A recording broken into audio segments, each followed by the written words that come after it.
ये हिमाचल, जैसा कि हमारे पूर्व वक्ताओं ने कहा कि ये एक देवता का राज्य है। हिमाचल पहले से भी बहुत मशहूर स्टेट है और हर लोग दिल्ली के बाद राजधानी के रूप में शिमला को ही देखते थे, क्योंकि यहाँ का सुंदरता और यहाँ का वातावरण, यहाँ की पहाड़ियाँ, ये सारी चीजें देखने के बाद ऐसा महसूस होता है कि ये हमारा स्विट्जरलैंड है। हमें स्विट्जरलैंड जाने की जरूरत नहीं। अगर वो यहाँ आकर हिमाचल को देखे तो शायद वहाँ के लोग और दुनिया के लोग भी खुश हो जाएंगे, क्योंकि इसको टूरिज्म की बढ़ावा बहुत जरूरी है और टूरिज्म अगर बढ़ती है तो पैसा आता है। पैसा आता है तो आप खर्च कर सकते हैं। जब आप खर्च कर सकते हैं तो छोटे मोटे व्यापारी उठ सकते हैं। तो ये एक को लग के एक ऐसी चीजें हैं। साथियों, मैं कर्नाटक से आता हूं और यहां पर तो इलेक्शन में 1-2-3 बार आया था, लेकिन मैं शिमला आया था जब मैं स्टूडेंट था और स्टूडेंट जनरल सेक्रेटरी बोल के चुन के आया था। उस वक्त हम कॉलेज के ओर से टूर निकाले थे और सारे हिंदुस्तान में हमने घूमा, क्योंकि स्टूडेंट्स को उस वक्त कंसेशन रेलवे डिपार्टमेंट देती थी। अब मोदी ने वो भी निकाल दिया स्टूडेंट्स को देने का भी। ये हिमाचल प्रदेश एक विशेष प्रदेश है और यहां पर 1951 में जो हिमाचल वासियों को ही देश में सबसे पहले वोट डालने का सौभाग्य मिला था। 51 में वोट डालने का अगर किसी की किस्मत में आया, वो हिमाचल के लोगों के किस्मत में आया। पंडित जवाहरलाल नेहरू जी की पहली चुनावी सभा 1951 में हिमाचल में हुई थी। तब उन्होंने कहा था, मैं वो कोट करता हूं ताकि आपको मालूम होने दो, कांग्रेस पार्टी सिर्फ इलेक्शन में नहीं आती, देश को बनाने में और हिमाचल जैसे पहाड़ी इलाके में कैसा पंडित जवाहरलाल नेहरू जी आए, अपनी तकरीर की और लोगों को समझाया उस वक्त।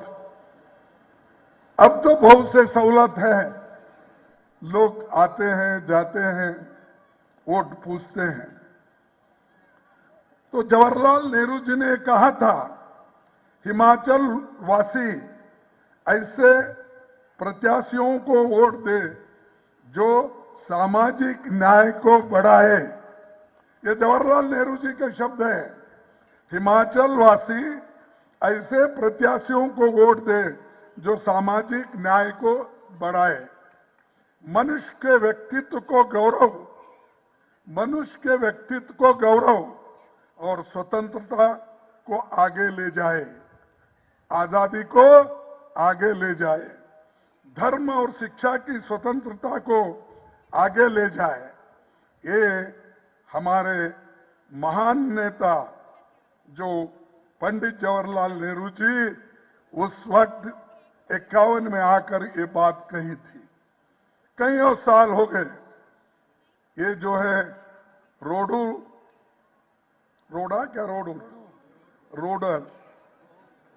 रोडू का संबंध स्वतंत्रता सेनानी पंडित पद्मदेव से रहा है, जो हिमाचल की पहली सरकार में होम मिनिस्टर रहे। उसके बाद सत्यदेव बुशेरी जी भी यहाँ के थे, जिनका हिमाचल के विकास में योगदान रहा। 1982 में विधान चुनाव में राजीव गांधी जी ने इसी मैदान की श्री सत्यदेव बुशेरी के लिए चुनावी जनसभा की थी। इस विधानसभा सीट के लिए वीरभद्र सिंह जी 18 वर्ष तक वो विधायक रहे। 18 साल से इस भाग का प्रतिनिधित्व उन्होंने किया और वो एक बहुत बड़े डेवलपमेंट के लिए लड़ने वाले थे। मैं याद दिलाना चाहता हूं, मेरा भी थोड़ा कुछ उनसे बहुत मिनिस्टर के नाते संबंध था। हम दोनों एक ही मिनिस्टर में थे। मैं रेलवे मिनिस्टर था और लेबर मिनिस्टर था, वो स्टील मिनिस्टर थे। और अपने जो काम के लिए वो कभी किसी से शर्माते नहीं थे। मैं कहाँ जाऊं, कैसा जाऊं, क्योंकि उनकी उम्र मैं समझता हूँ 92 या 93, हाँ 86 में गए। सॉरी, क्योंकि मैं समझा मेरा 83 कंप्लीट हो रहा है, तो उनका ज्यादा होगा समझा। ठीक है, लेकिन वो आते थे, हमसे भी 3-4 साल बड़े होंगे, लेकिन हमारे पास आकर रेलवे के काम के लिए, ब्रिज के लिए और बद्दी में हॉस्पिटल, मैं खुद आकर वहां पर इनॉग्रेट किया, जहां पर बद्दी में आपके फार्मेसी बहुत से कंपनियां थे। उसके बाद उन्होंने फिर मुझसे पूछा, एक मेडिकल कॉलेज ईएसआई का दे सकते क्या? तो मैंने एक मेडिकल कॉलेज हिमाचल प्रदेश को दिया और वही बहुत दिन के बाद वो शुरू हुआ। अब कंप्लीट हो गया होगा। ये देन जो है, हजारों करोड़ रुपए का देन हमने दिया, कांग्रेस ने दिया, और ये हमारे वीरभद्र सिंह जी यहां लाए, उसको आज कईयों लोगों को फायदा हो। मोदी साहब, आपका क्या कंट्रीब्यूशन है, मेरे को बताओ। यहां के लोगों को जो आप देने का वायदा किए थे वो तो नहीं दिए। आपने कहा था कि यहां के लोगों को मैं अच्छी दाम दिलाऊंगा अपना सेब का, लेकिन उन्होंने देने के बजाय यहां के लोगों को और गरीब करने के लिए उन्होंने इंपोर्ट ड्यूटी डाल दी, घटा दी।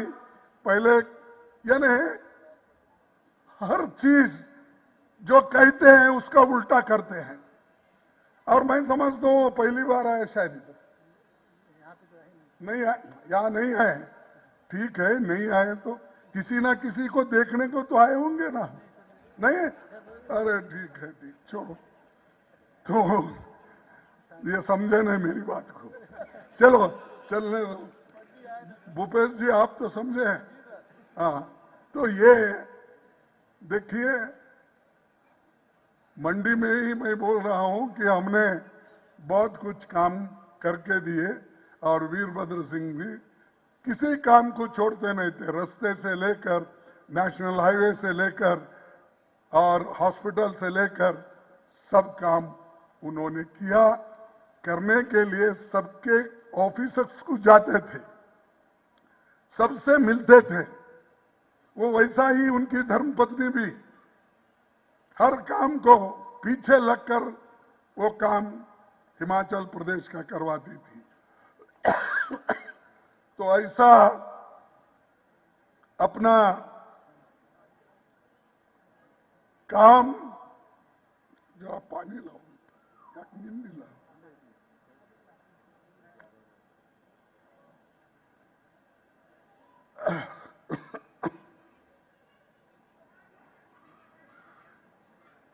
ऐसा काम किसी ने भी नहीं किया, लेकिन भाषण बहुत होता है यहां से, इतना भाषण होता है पूछो मत। और फोटोआं बहुत छपते भाई, मैं भी देखा पेपर में इतने फोटोआं छपते हैं, लेकिन इतनी बड़ी पहाड़ आ गई, फ्लड आ गया, इतना बड़ा पहाड़ गिरते रहे, सड़क बंद होते रहे, लेकिन हमारे चीफ मिनिस्टर ने 10,000 करोड़ रुपए मुआवजा मांगा, कंपेंसेशन मांगा, नुकसान भरपाई के लिए मोदी जी को पूछा। लेकिन मोदी जी हमारे झोले में क्या डाले? पत्थर डाले, लेकिन पैसे नहीं डाले। दुरुस्ती के लिए कुछ नहीं किए, और 5 साल मांग रहे हो। मैं 5 साल और दो, मेरी गवर्नमेंट बहुत अच्छा काम करेगा। अरे दोस्तों, मैं आपको पूछना चाहता हूं, मोदी जी हमेशा, उनको जरा झूठ बोलने की आदत है। आप बोलेंगे कैसा? प्राइम मिनिस्टर कैसा झूठ बोलता है? मैं आपको 1-2-3 उदाहरण देता हूं। उन्होंने 10 साल में क्या किया? पहले इलेक्शन में तो उन्होंने कहा, देखो माताएं बैठो, आपको 1-1 लाख रुपए दे रहे हैं हम, आगे जब हमारी सरकार आएगी केंद्र में। जब मोदी जी आए, आने के बाद उन्होंने पहले ही इलेक्शन पहले ही उन्होंने वायदा किया था। क्या कहा था? मैं हर एक के जॉब में 15-15 करोड़ रुपए डालूंगा, 15-15 लाख। उन्होंने कहा स्विस बैंक में काला धन रखा है और ये कांग्रेस वालों का है, बड़े अमीर लोगों का है, तो इसीलिए मैं वहां से काला धन लाऊंगा, हर एक के जॉब में 15-15 लाख डालूंगा। क्या आपको 15 लाख मिला? जो मोदी जी ने कहा था वो मिला आपको? नहीं मिला। नहीं मिला तो ये झूठ है ना, ये झूठी बात बोले ना। उन्होंने और भी कहा, नौजवान साथियों को मैं एम्प्लॉयमेंट दूंगा, हर साल 2-2 करोड़ नौकरियां दूंगा। 2 करोड़ नौकरियां आपको मिले, 20 करोड़ नौकरियां मिले। कैसा नहीं भाई? प्राइम मिनिस्टर झूठ बोल सकते हैं? प्राइम मिनिस्टर कभी झूठ नहीं बोलता, क्योंकि वो तो हरिश्चंद्र का बेटा है। तो ये मैं क्यों बोल रहा हूं? फिर उसके बाद में उन्होंने बोले कि मैं किसानों की आमदनी 2 गुना कर दूंगा। भाई और बहनों, आपके आमदनी को डबल बनाऊंगा। आमदनी आपकी डबल हो गई, किसानों की नहीं हुआ। ये भी झूठ। ये क्या है भाई? सब झूठी बोल रहे हैं आप क्यों? हमारे देश के प्रधानमंत्री को। और उन्होंने कहा मैं बुलेट ट्रेन लाने वाला हूं, बुलेट, अहमदाबाद से बंबई तक। कितने में? पहले 1 लाख, अब 3 लाख हो गए। अभी तक वही 3 लाख करोड़ अभी तक नहीं आया। झूठ पे झूठ। और उससे क्या फायदा? किसी गरीब को तो फायदा नहीं है। इतनी महंगी है वो बुलेट ट्रेन में बैठने के लिए, और उससे कोई गरीब का फायदा होता नहीं है। फिर भी बोले वो भी कंप्लीट नहीं। और भी उन्होंने बोला मैं हर एक के सर पे छत डाल के घर बनाऊंगा, हर एक के घर अपने सर पे छत होगा। कहां है? 40 करोड़ का आपने वायदा किया, फिर बाद में आपने घटाया 20 करोड़ का, फिर घटाया 30 करोड़ का, वो सब गया। अभी 40 लाख भी नहीं बने मकान। ऐसे झूठ पे झूठ वो बोलते जा रहे हैं और फिर बोलते हैं देश के लिए मैं जान तक दूंगा। और हमेशा वो टीका किसकी करते हैं? उन्होंने टीका ये करते हैं कि सब कुछ कांग्रेस की वजह से खराब हुआ। 70 साल में कांग्रेस बर्बाद की, तो पहले बोलते थे, अब छोड़ दिए वो। अब 55 साल में कांग्रेस देश को बर्बाद कर। अरे 55 साल में अगर देश बर्बाद होता तो इस देश में इतने स्कूल, कॉलेज, पब्लिक सेक्टर्स ये आते थे। जो नेहरू जी ने बनाया वो गरीबों के लिए बनाया, और नेहरू जी के वक्त जो डेवलपमेंट हुआ उसके बाद आप 10 साल में क्या किए उसका हिसाब दो। 6 साल में हमारे बीजेपी की सरकार थी, 99 से लेकर 2004 तक, ये आपका 15 साल का हिसाब दो, 16 साल का। हम 55 साल का हिसाब आपको गिन के बताएंगे। वो नहीं चाहते देश एक, और देश में हमेशा लोगों को एक होने के लिए छोड़ते नहीं। लोग एक रहना, हर समाज के लोग एक रहना ये नहीं चाहते। हर समाज में झगड़ा लगाना।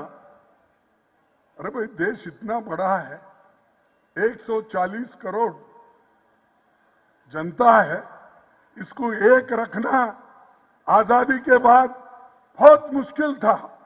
उस वक्त भी आबादी कम से कम 33 करोड़ थी, और उस वक्त उतना रहने के बावजूद जवाहरलाल नेहरू जी और सारे हमारे जो इस देश के प्रमुख लोग थे, उन्होंने बहुत कुछ काम करके इस देश को इकट्ठा रखा। लेकिन मोदी जी अभी भी कांग्रेस को गालियां देते हैं, भगवान का नाम कम लेते हैं, लेकिन कांग्रेस का नाम, राहुल गांधी का नाम सबसे ज्यादा लेते हैं। मैं समझता हूं सोते वक्त भी उनको याद आता होगा, सपने में भी याद आता होगा, नहीं तो इतना बार बार नहीं बोलता। इतना एक आदमी बार बार इतने बार नाम लेना, इसका मतलब क्या है? इसका मतलब यही है कांग्रेस को डरते हैं, राहुल जी को डरते हैं, सोनिया जी को डरते हैं, हमारे पार्टी को डरते हैं, इसीलिए हमारी टीका करते फिरते। लेकिन हमको डराने की तो खूब कोशिश हो गई।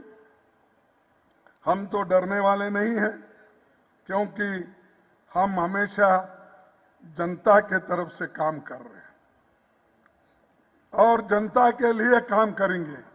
और ये जो चुनाव है,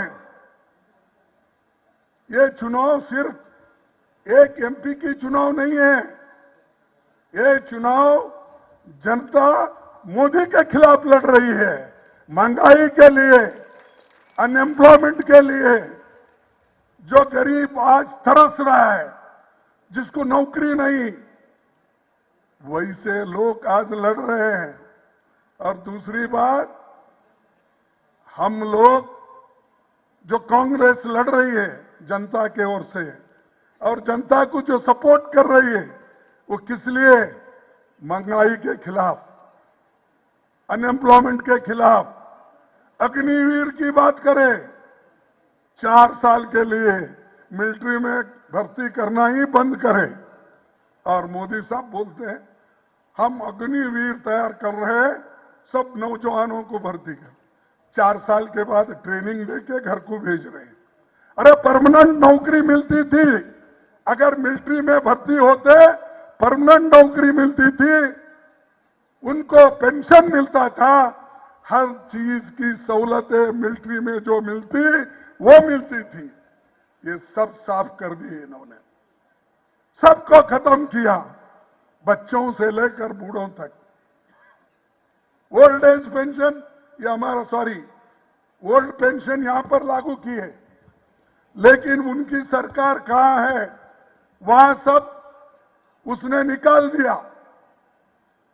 ये नको,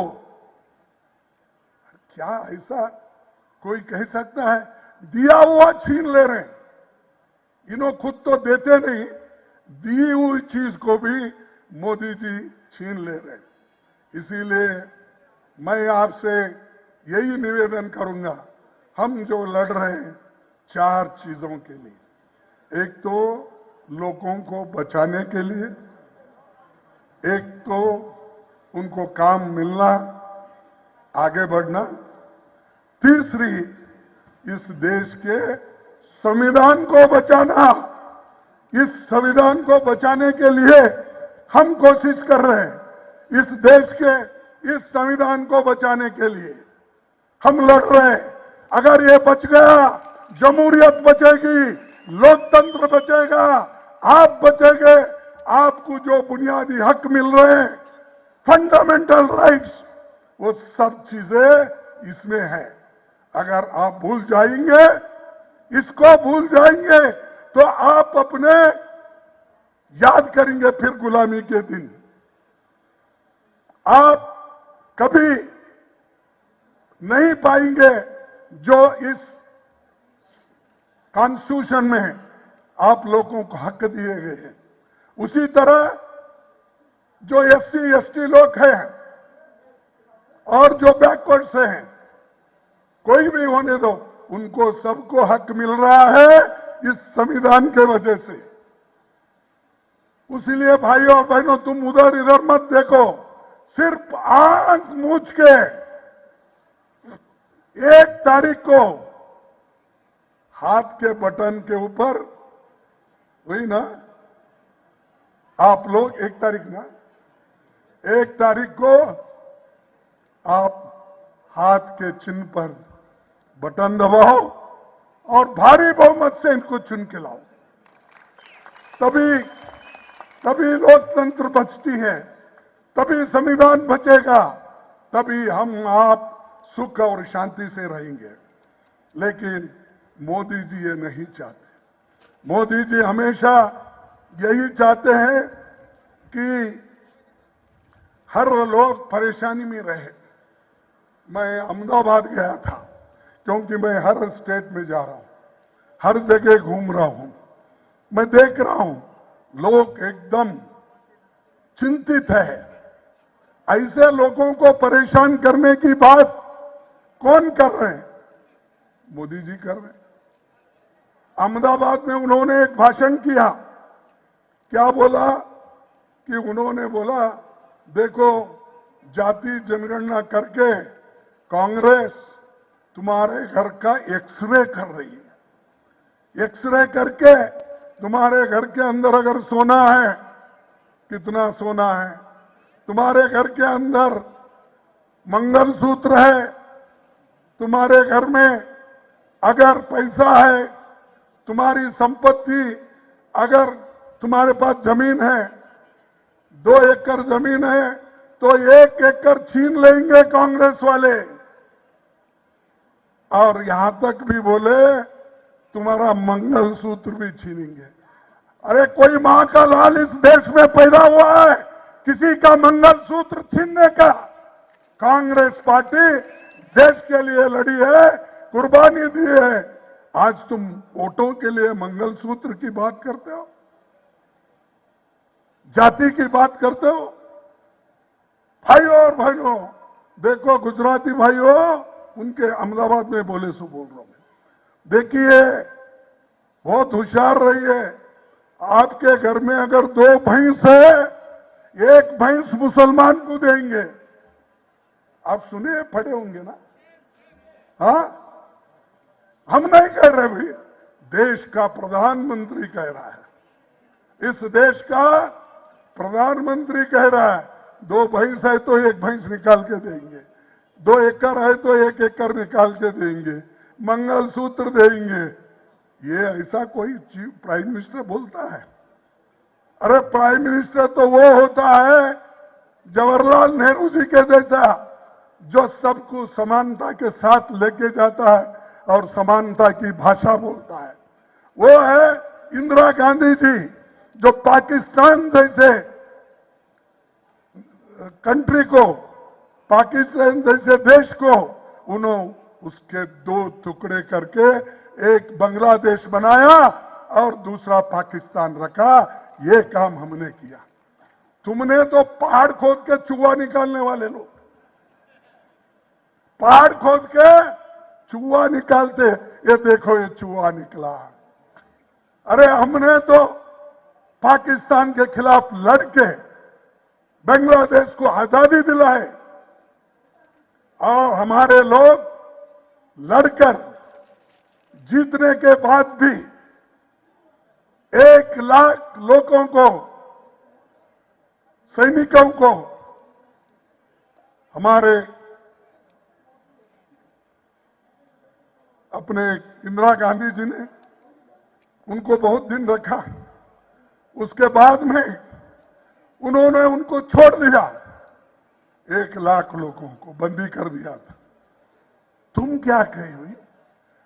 कुछ भी आए तो कुछ तो दिखाना। ये देखो पाकिस्तान, पाकिस्तान को चाहते हैं कांग्रेस वाले, हम चाहते हैं। अगर हम चाहते उनको, क्या आज को बांग्लादेश अलग बनता था?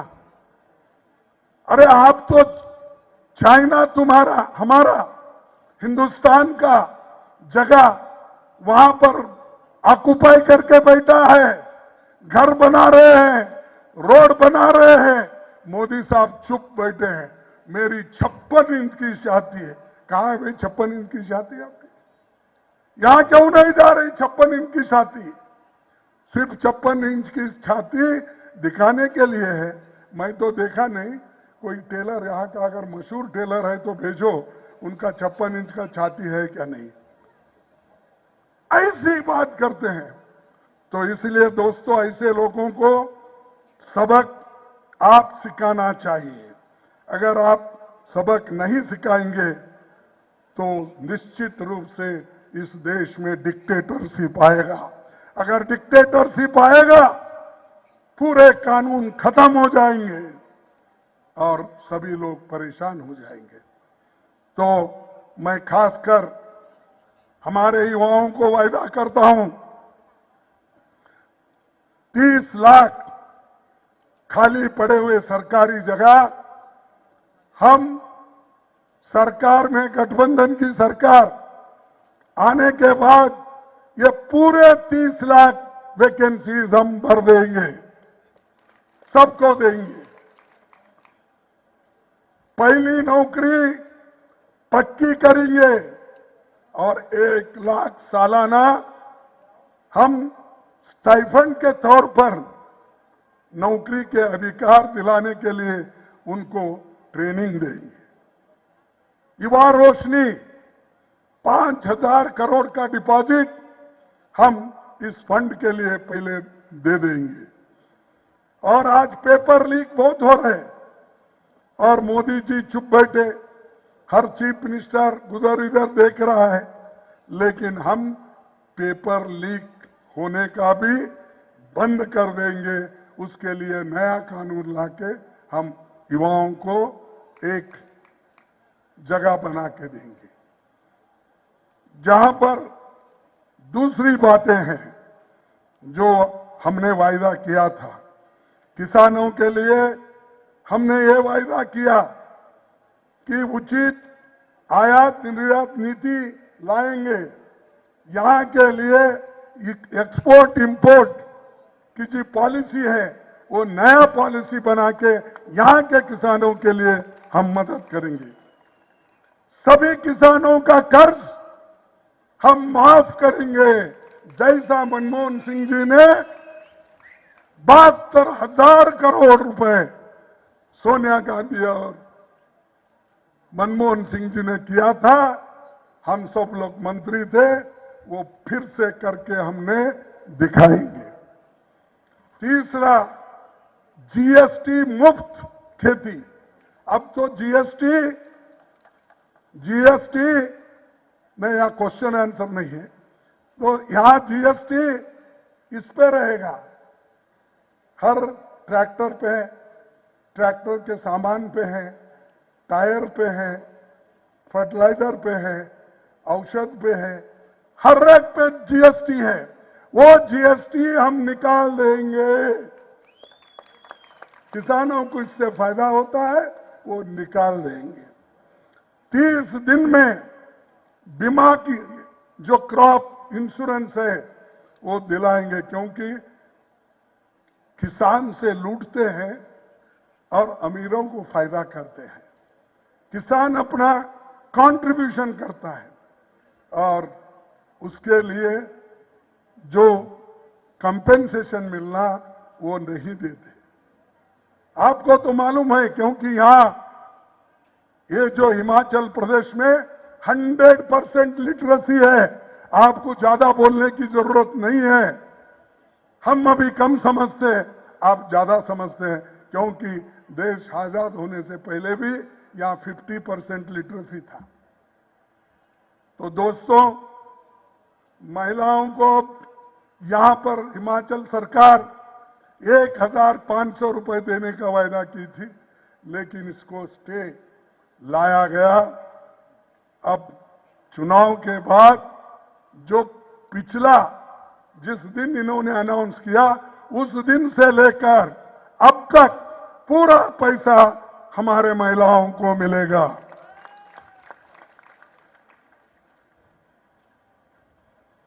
और मुख्यमंत्री जी ने जो वायदे किए थे, वो वायदा एक एक पूरा कर रहे हैं।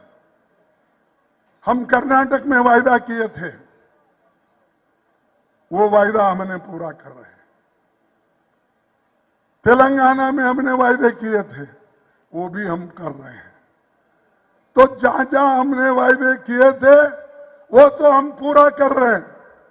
और मोदी जी साहब जो जो गारंटी दिए थे, वो एक गारंटी भी अमल में नहीं आया।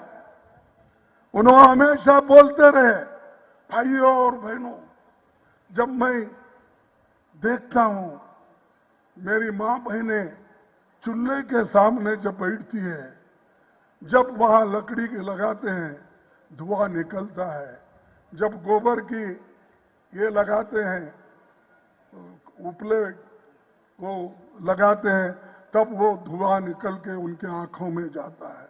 जब उनके पानी को देखकर, आंखों के पानी को देखकर मुझे ऐसा महसूस हुआ कि ये लोग इतने तकलीफ में, मैं मुफ्त में गैस सिलेंडर दूंगा। अरे नाटक कितना दर्द हुई, कितने ड्रामेबाजी। आप सच बोलो, सच अगर कहेंगे आपको फायदा होगा। अगर झूठ बोलते जाएंगे, हमेशा के लिए आपकी छुट्टी हो जाएगी, और छुट्टी करने के लिए जनता तैयार है।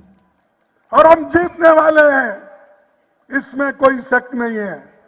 और हमारे लोग तैयार होके बैठे, और खासकर जनता तैयार होके बैठी है उनको हराने के लिए। वो मौका देख रही है। 1 तारीख आते ही सुबह से सभी लोग लाइन लगेंगे, और लाइन लगाकर आप लोग कांग्रेस को वोट देंगे, हाथ को वोट देंगे, और इनको जिता के लाएंगे, ऐसा मेरा विश्वास। एक वोट भी आपका कीमती है। अगर आप कहेंगे वोट क्या करना, यहां तो 100% लिटरेसी है। इसके बाद भी अगर 100% वोटिंग नहीं होती, तो अभी हम देश के संविधान को नहीं मान रहे, या लोकतंत्र को हम नहीं मान रहे, ये होता है। तो दोस्तों, इस बात से मैं यही कहूंगा कि आप लोग ये काम करेंगे। और मोदी जी तो अमीरों के साथ है, हम गरीबों के साथ हैं।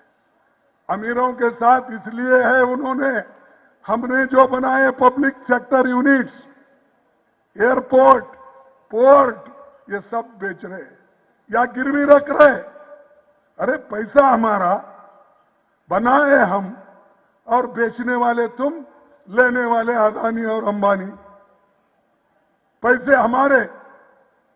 तो ये जो है इसको हम बंद करना है। ये बंद करने के लिए हमको आगे बढ़ना है। तो मैं आखिरी एक ही बात बोल के अपने बात को समाप्त करने जाने वाला हूं। और सारी चीजें जो हमने बोला कि श्रमिकों की न्यूनतम मजदूरी और 1 लाख रुपए महिलाओं को सालाना देने का, जाति जनगणना और उसके बाद युवाओं का, ये 5 न्याय और 25 गारंटी हम जरूर अमल में लाएंगे। ये कहते हुए ये चुनाव खुद जनता लड़ रही है और एक शायर के शब्दों में मैं कहूं, ये जनता कहना चाहती है, जलवे तुझे दिखाएंगे, जलवे तुझे दिखाएंगे, बस इंतजार कर। जलवे तुझे दिखाएंगे, बस इंतजार कर। हम कौन हैं बताएंगे, बस इंतजार कर। हम कौन हैं बताएंगे, बस इंतजार कर। मसनद पर तुझको हमने बिठाया है, यानी गद्दी पर। मसनद पर तुझको हमने बिठाया है, ये न भूल, ये न भूल, हम ही तुझे उठाएंगे, बस इंतजार कर। हम ही तुझे उठाएंगे, बस इंतजार कर। तो मोदी के लिए है, जनता बोल रही है, उनको उठाने वाले हैं और वो अब पैकअप करके चलते जाएंगे। और उधर इधर इतना फिर रहे, बहुत इतना घूम रहे हैं, शायद उनको इतना संशय आया, तो इसीलिए तो वो बोल रहे। नहीं तो पहले भाई और बहनें टीवी में बोलते थे, अब आधे घंटे में उनका एडवर्टाइजमेंट आता है। कहां से आते हुए इतने पैसे? दूसरों को बोलते ये भ्रष्ट है, वो है। ये भ्रष्ट लोगों को लेकर तुमने हुकूमत कर रहे, ये भ्रष्ट लोगों को लेकर तुम राज कर रहे। हमारे पास के लोगों को उठा उठा के लेके गए। तो भ्रष्ट कौन है? मोदी है। कर्नाटक के राज को गिराया, मध्य प्रदेश के राज को गिराया, गोवा के राज को गिराया, हिमाचल के राज को गिराने की पूरी कोशिश की, लेकिन आप लोग हिमालय के जैसा ठहर गए, वो रुक गया। आप हिमालय के जैसा रुक ठहर जाने से वो आगे नहीं बढ़ सका। हर जगह परचेस करना, डराना, बोलना, ईडी की धमकी देना, सीबीआई की धमकी देना, सीवीसी की धमकी देना, कितने दिन देंगे भाई? और बोल रहे बाद में ये भ्रष्ट को मैं कभी सहन नहीं करता हूं, मैं कौन सा जीरो टॉलरेंस। अरे जीरो टॉलरेंस वाले बाबा मंडी पे बिठा लेके उनको राज्यसभा मेंबर बना रहे, डिप्टी चीफ मिनिस्टर बना रहे, चीफ मिनिस्टर भी कई जगह बन के हमारे महाराष्ट्र में बने, सबको तोड़ फोड़ करके 3, 13, 9, 18 कर दिए।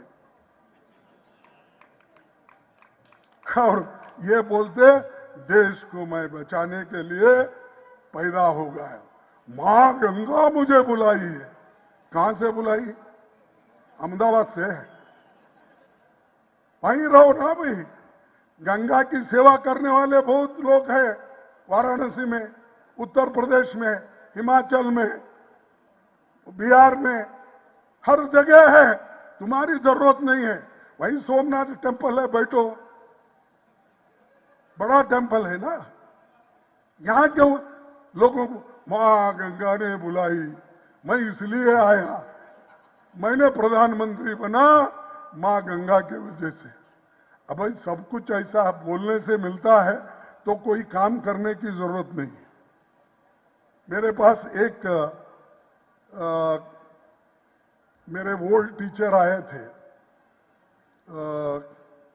वो अच्छे टीचर थे, लेकिन जरा उनका आइडियोलॉजी जरा मेरे को ठीक नहीं लगा।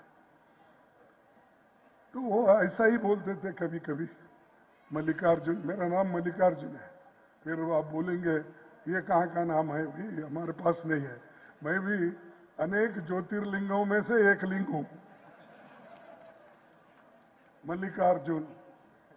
तो इसलिए तो लोग मुझे बोले कि दो लोग थे, दोनों दोस्त थे, एक मुस्लिम था एक हिंदू था।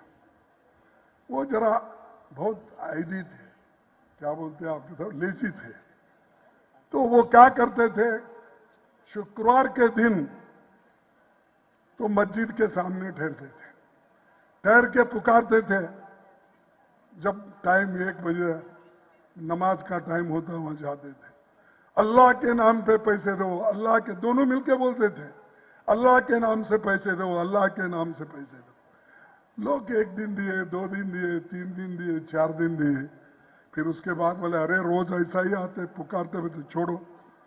वो धूप में ठहर ठहर के पुकारने लगे। तो उस दिन उन्होंने उधर ख्याल नहीं किया, लोगों ने बोला देखो ऐसा करते हैं। फिर मंदिर के पास जाते थे सोमवार के दिन, वो बोलते भगवान के नाम से दो, भगवान के नाम से दो हमको पैसे, भगवान के नाम से दान दो, दान दो। तो लोग बोले भाई 1 दिन 2 दिन ठीक है, इतने मोटे मोटे है, कम से कम काम करके जीना चाहिए, ये सब छोड़ के जीने के लिए ये धंधा पकड़ा उन्होंने, ये अच्छा नहीं। तो फिर बाद में उन्हें सोचा चलो अब एक पैर पे ऐसा ठहर के देखेंगे, ऐसा एक पैर पे ठहर के, तब तो लोगों को दया आएगी। तो उन्होंने जाके फिर मस्जिद के पास ठहरे, एक ही ऐसा पैर पे ठहर के अल्लाह के नाम पे दो, अल्लाह के नाम, दोनों पुकारने लगे। तो बाजू वहां पर मोरी थी, गटार थी, तो गटार रहने से वो कितने देर ठहर सकता आदमी, एक पैर पे, धूप है, पानी होना, सब होना। तो चिल्ला चिल्लाया, कोई ध्यान नहीं दिए। तो एकदम उसको चक्कर आया, दोनों को चक्कर आने के बाद वो मोरी में गिर गए। गिर जाने के बाद लोग, हमारे लोग इतने कंपैशनेट है, इतने दयालु है, इतने करुणा है उनके पास, उन्होंने गए, अरे उठाओ उठाओ उठाओ, उनको उठाओ, इनको, सब मिलके उसको उठाने लगे। दोनों को उठा के कोई पानी लाया, कोई नींबू शरबत लाया, कोई ब्रेड लाया, उसको खिलाने लगे। खिलाकर वो दोनों को उठा के, दोनों की टांग टूट गई थी, रिक्शा में डाल के लेके गए। लेके जाते वक्त पूछे कैसे हो, नहीं साहब अल्लाह देता है मगर टांग तोड़ के देता है, अल्लाह देता है मगर टांग तोड़ के देता है। तो ये उसने कहा। तो इसीलिए बगैर मेहनत से कुछ नहीं मिलता। जब तक, हमारे कन्नड़ी में एक है, कई कसरा रे बाई मसरा कर, अगर जब आपका हाथ खेतों में गलीज होता है, गोबर उठाते वो तभी आपको दही मिलता है। आप हाथ से गोबर उठाते हो तभी आपके मुंह में दही मिलता है।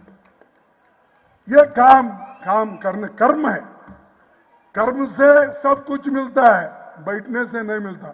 लेकिन मोदी हर चीज जादू मान रहे, जादू से सब कुछ मिलता है समझ रहे।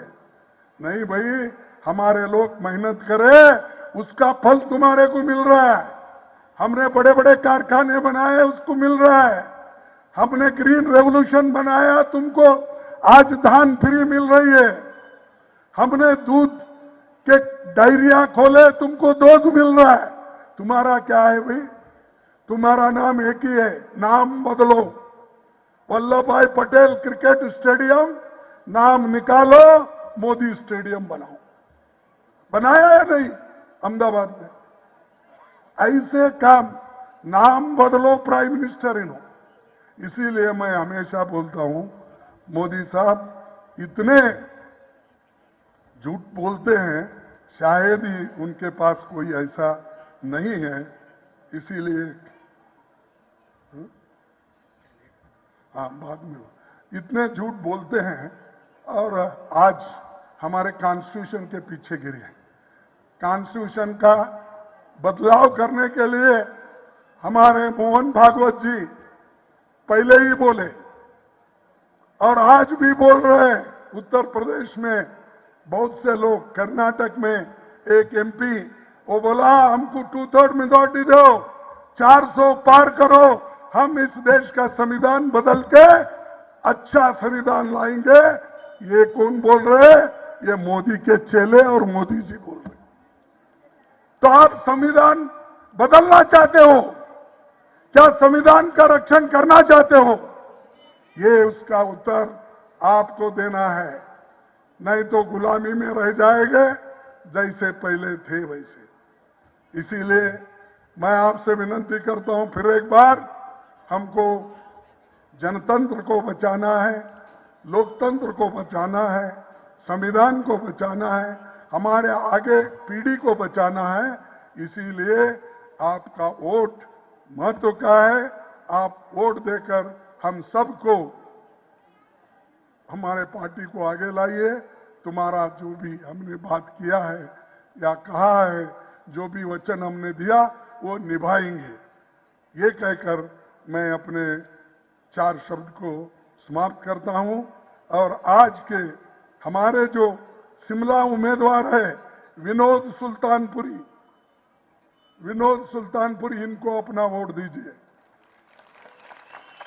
और विक्रमादित्य सिंह, अगर मंडी से यहाँ कोई आए हैं, आजू बाजू है, सबको मैं विनती करता हूँ, विक्रमादित्य सिंह जो वीरभद्र सिंह के सुपुत्र है, उनको आप चुन के लाइए। आनंद शर्मा, इनको भी ये भी हमारे पार्टी के कैंडिडेट है, इनको भी आप भारी बहुमत से चुनो। घर घर जाओ, घर घर जाकर ये बोलो कि ये हमारे कैंडिडेट है, इनको आप वोट दीजिए। सतपाल सिंह रईजादा हमीरपुर के, इनको भी आप, इनके बारे में आप प्रचार करो, कहाँ भी जाते हैं तो बोल दीजिए। और कांग्रेस पार्टी को मजबूत बनाकर इस देश को मजबूत बनाओ। हम आपके साथ हैं, हम कभी डरने वाले नहीं हैं। कोई डराते, बहुत से लोग डराने की कोशिश करते, कांग्रेस पार्टी आज तक डरी नहीं। बहुत से लोग ऐसे हैं, लेकिन हमारी पार्टी हमेशा कुर्बानी करी है, लेकिन किसी के लिए हमने डर के भागे नहीं। तो इतना कहते हुए मेरे 4 शब्द को समाप्त करता हूं। जय हिंद, जय कांग्रेस। मैं कहूंगा मोदी हटाओ, देश बचाओ, अब की बार संविधान बचाओ, लोकतंत्र बचाओ। मोदी हटाओ, मोदी हटाओ, मोदी हटाओ। जय हिंद। अरे जय हिंद बोलते ही क्यों कमजोर हो जाते हो? जय हिंद, जय हिंद, जय हिंद, जय हिंद।